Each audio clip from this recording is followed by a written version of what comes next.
একজন সাহাবী ছিলেন যিনি প্রত্যেক সালাতেই প্রত্যেক রাকাতেই সূরা ইখলাস পাঠ করতেন। মানে তার অভ্যাস ছিল এমন, তিনি যাই তেলাওয়াত করতেন তার শেষে গিয়ে সূরা ইখলাস পাঠ করতেন। তো মুসল্লিরা একদিন কমপ্লেন করলো রাসূল সাল্লাল্লাহু আলাইহি ওয়াসাল্লামের কাছে যে অমুক ইমাম এই কাজটা করে। তিনি তাকে ডাকলেন এবং জিজ্ঞাসা করলেন যে তুমি এই কাজটা কেন করো। তিনি বললেন, ইয়া রাসূলুল্লাহ সাল্লাল্লাহু আলাইহি ওয়াসাল্লাম, আমি এই সূরাটাকে ভালোবাসি, আমি সূরা ইখলাসকে ভালোবাসি। তিনি বললেন, এই ভালোবাসাই তোমাকে জান্নাতে প্রবেশ করাবে। দেখো, আপনারা আবু হুরায়রা রাদিয়াল্লাহু আনহু ঘটনা জানেন। তাকে রাসূল সাল্লাল্লাহু আলাইহি ওয়াসাল্লাম গনিমতের মাল পাহারা দিতে বলেছিলেন। তো চোর আসছিল তার কাছে পরপর 3 রাত, তিনি 2 রাত ছেড়ে দিয়েছিলেন, শেষ রাতে ছাড়েননি, ধরেছিলেন।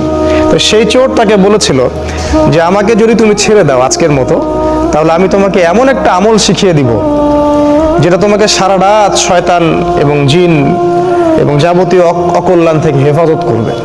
আবু হুরায়রা রাদিয়াল্লাহু আনহু বললেন, আমাকে শিখাও, সেটা কি আমল?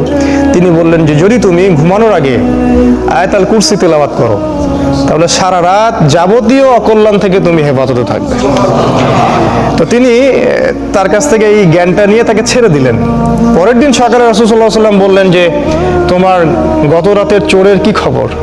আল্লাহ পাক তো তাকে আগেই জানিয়ে দিয়েছেন ওহীর মাধ্যমে।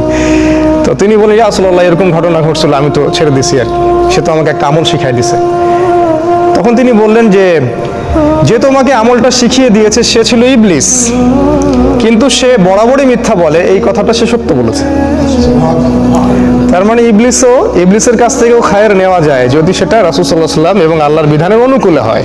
ঠিক আছে, আর আমরা এখন সত্য বা ভালোটা নিতে চাই না। সত্য বা ভালো যার মাঝেই আছে নিতে হবে, ভালোটুকু নিতে হবে, আর খারাপ তো সবার মাঝেই আছে, সেটাকে ছাড়লে ভালো হয়। এভাবে আমরা হয়তো ঐক্যবদ্ধ হতে পারবো, অন্য কোনো পথ আমার কাছে জানা নাই। যাই হোক, এরপরে আরো আছে যে একবার রাসূল সাল্লাল্লাহু আলাইহি ওয়াসাল্লাম এক সাহাবীকে বলেছেন সূরাতুল বাকারা